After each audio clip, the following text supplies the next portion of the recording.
Update naman tayo sa West Philippine Sea mga kabayan, kung saan matagumpay na naisagawa ng Philippine Coast Guard at Philippine Navy ang resupply mission sa BRP Sierra Madre nang walang kanais-nais na insidente sa panahon ng misyon. Ngunit 19 na barkong pangdigma ng PLA Navy at China Coast Guard ang namonitor naman sa lugar. At sa ibang balita, sa mabilis na pagbabago at nakakalitong sitwasyong pang-internasyonal na nagbunsod ng pangamba sa Taiwan at maging sa Pilipinas dahil sa bagong pulisiya ni Trump, sinabi ng Taiwan na imposible umanong umatras ang Amerika mula sa Indo-Pacific sa kabila ng panggigipit ng China.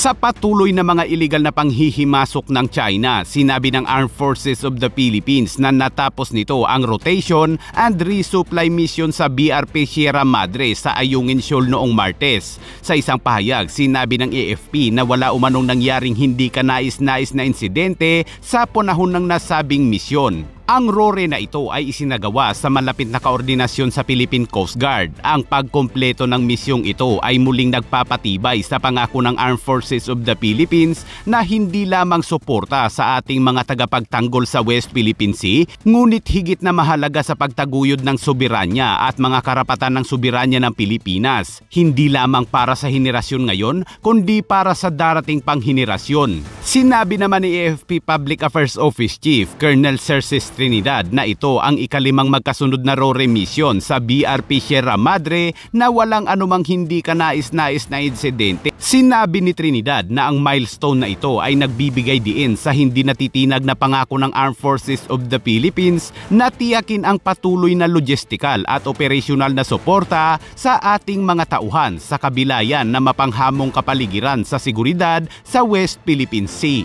Ayon kay Trinidad, ilang sasakyang pangdagat ng China ang kanilang namonitor sa pangkalahatang lugar, ngunit natapos ang buong operasyon nang walang anumang komprontasyon o hindi inaasahang insidente. Sa kabuuan, 19 na barkong pangdigma ng China at mga barko ng China Coast Guard ang namonitor sa mga pangunahing tampok na pandagat sa West Philippine Sea. Sinabi ni AFP spokesperson Colonel Francel Margaret Padilla na kabilang ang mga ito sa 260 sasakyang pangdagat na binabantayan sa West Philippine Sea para sa buwang ito. Ang nasabing 19 na mga barko ng People's Liberation Army Navy at China Coast Guard ay namataan sa Ayungin Shoal at Scarborough Shoal, ani Padilla. 9 na China Coast Guard vessel at 2 Chinese PLA Navy warship ang nakita sa Panatag Shoal. 7 namang China Coast Guard at 1 PLA Navy warship ang nasa Ayungin.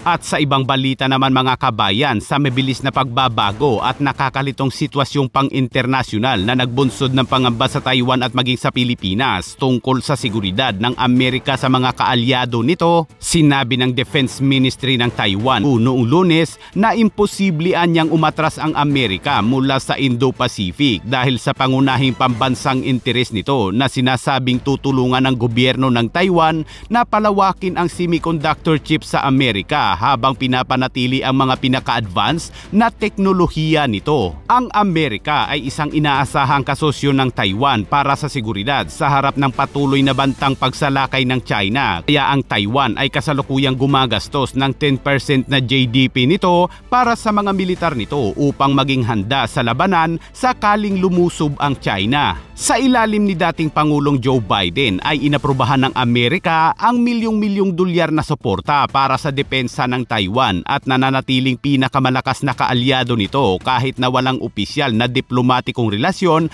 ang Amerika at Taiwan.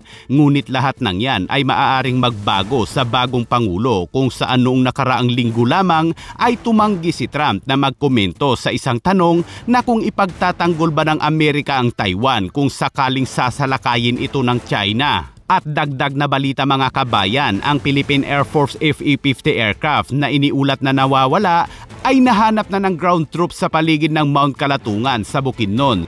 Sa matinding panghihinayang at matinding kalungkutan, ibinalita ng Philippine Air Force ang pagkasawi ng 2 piloto na sakay nito. Gamit ang mga signal mula sa emergency locator transmitter at locator beacon ng sasakyang panghimpapawid ay nagsagawa ng aerial searches ang mga sasakyang panghimpapawid ng Philippine Air Force sa kabilayan ng mapanghamong kondisyon kabilang ang makapal na fog at mahirap na lupain. Ngunit matagumpay na nakapag-deploy ang mga Philippine Air Force helicopter ng mga espesyal na puwersa ng Army at mga sibilyang voluntaryo para sa paghahanap sa lupa. Natagpuan lang po na just kanina yung FA-50 po natin, pati yung mga piloto po natin. Body nila po, malapit lang po sa FA-50 po. Wala nang buhay? Yes, sir.